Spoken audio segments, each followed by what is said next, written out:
सुशांत तिवारी जी, श्री हरिवंश महाराज जी। महाराज जी, आपके सत्संग सुनकर पता चला कि जीवन का एकमात्र लक्ष्य श्री जी की भक्ति करना है, लेकिन हम अधम फिर भी भौतिक सुखों को प्राप्त करने के लिए लगे रहते हैं। क्या मनुष्य को भौतिक सुविधाओं की चाह बिल्कुल नहीं करनी चाहिए महाराज जी? क्या हमें कुछ बनने या प्राप्त करने की? तो क्या चाह करने से सब कुछ प्राप्त हो रहा है क्या? जो हम चाह कर रहे हैं वो सब कुछ तो नहीं प्राप्त हो रहा। जो हमारे प्रारब्ध में है वो हमें मिल जाएगा। चाह करने से क्या होता है? प्रारब्ध में भगवत प्राप्ति नहीं है, इसकी चाह करो, भजन की चाह करो, धर्म की चाह करो, सत्य की चाह करो, सत्य के राह पे चलने की चाह करो, तो भौतिक सुख तो अपने आप मिल जाएंगे।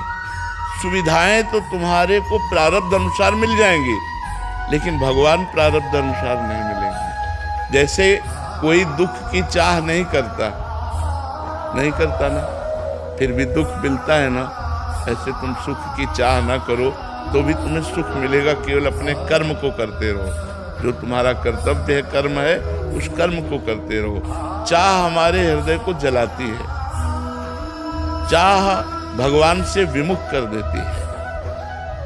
जाहि न चाहे कवहु कछु, तुम सन सहज सने, बसहु निरंतर तासुर, सो राउर निज के। मनुष्य जन्म चाह बढ़ाने के लिए नहीं मिला, चाह मिटाने के लिए मिला है। एक आदमी शांति से बैठा हुआ गंगा जी के ऐसे तरंगों को देख रहा था। उसका दोस्त आया, अरे बैठे क्या करते हो? बोले क्यों? अरे बोले कुछ करो। बोले कुछ करने से क्या होगा? बोले धन मिलेगा। धन से क्या होगा? बोले भोग मिलेंगे। बोले भोग मिलेगा फिर क्या होगा? बोले शांति से बैठेंगे। तो बोले बैठे थे शांति से। इतना चक्र चाह में आदमी परेशान है। चाहिए सबको शांति, लेकिन चाह के बाद, और जब तक चाह है तब तक शांति कहाँ है? तो चाह हमें लगता है भगवान की करनी। मेरे भगवान हम पर कृपा करें कि मुझसे भजन बन जाए, भगवान का सुमिरन बन जाए, परोपकार बन जाए, दूसरों का हित बन जाए। ऐसी चाह करो।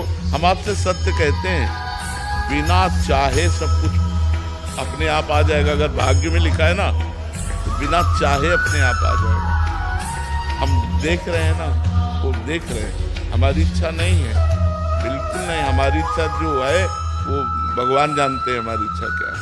तो जब तक हमारे अंदर चाह है, तब तक हमें जन्म जन्मांतर भटकना पड़ेगा। अगर हम चाह मिटा दे तो अपने आप सारे सुख आ जाएंगे। ये भी बात समझ लो। अचाह पुरुष के पास सारे सुख अपने आप आ जाते हैं। अब उसकी चाह नहीं रही तो उसका महत्व नहीं रहता। चाह में महत्व है। तो हम अगर जो चाहें करते हैं वो हमको फंसाती चली जाती है। एक चाह के बाद दूसरी चाह। चाह कभी किसी की पूर्ति नहीं हुई, आज तक किसी की पूर्ति नहीं हुई। एक चाह पूर्ति होती, दो चाहें खड़ी रहती, दो को पूरा करो, चार खड़ी हो गई। देखो चाह का क्रम ऐसा है। एक लड़का स्कूल जाता था पैदल, उसका बाप धनी था। एक दिन विद्यार्थी साइकिल से, उसने देखा ये तो बड़ी सुविधाजनक है, पैदल चलने में तो स्कूल तक पहुंचने में थक जाते हैं, साइकिल ये तो पैर मारो आराम से चलते जाओ। उसने कहा कि पिताजी मुझे साइकिल चाहिए। एक साइकिल खरीदी। कुछ दिन साइकिल से चला, देखा बगल से मोटरसाइकिल, पैर भी नहीं चलाना, बस हाथ से इशारा करो, भाग रही है, और साइकिल पीछे छूट गई और वो आगे निकल गया मोटरसाइकिल वाला। ये यार पापा हम साइकिल से नहीं चलेंगे, हमें मोटरसाइकिल चाहिए। वो धनी आदमी था, मोटरसाइकिल खरीदी।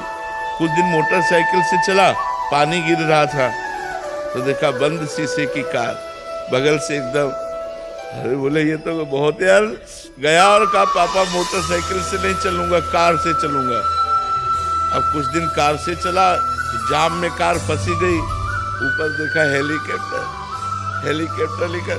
उसने कहा पापा हेलीकॉप्टर, थप्पड़ मारा, फिर पैदल कर दिया। समझ रहे कि कार भी बेचनी कि तू पैदल चल। बस हमारी हालत यही है। कामनाएं हमारी बढ़ती चली जाती है, 1 से 10, 10 से 20, 20 से 40। तो हमें लगता है अच्छे धर्म की कामनाएं करें, भगवान की कामनाएं करें, मनुष्य जीवन हमारा सार्थक हो ऐसी कामनाएं करें। और अगर हम धन की कामना करें ही तो भगवान के ऊपर छोड़ दें कि मन आवे तो पूरी करना, न मन आवे तो पूरी मत करना। हम इससे प्रसन्न रहेंगे। जो ही प्यारो करे सोई मोहि भावे। धन की कामना करे तो प्रभु से करे, वैसे तो करना नहीं चाहिए, पर करे तो प्रभु से करे और अपना कर्तव्य कर्म करता रहे। और जो सुख दुख आए उसे सह ले तो इसी जन्म में भगवत प्राप्ति का मार्ग प्रशस्त हो जाएगा।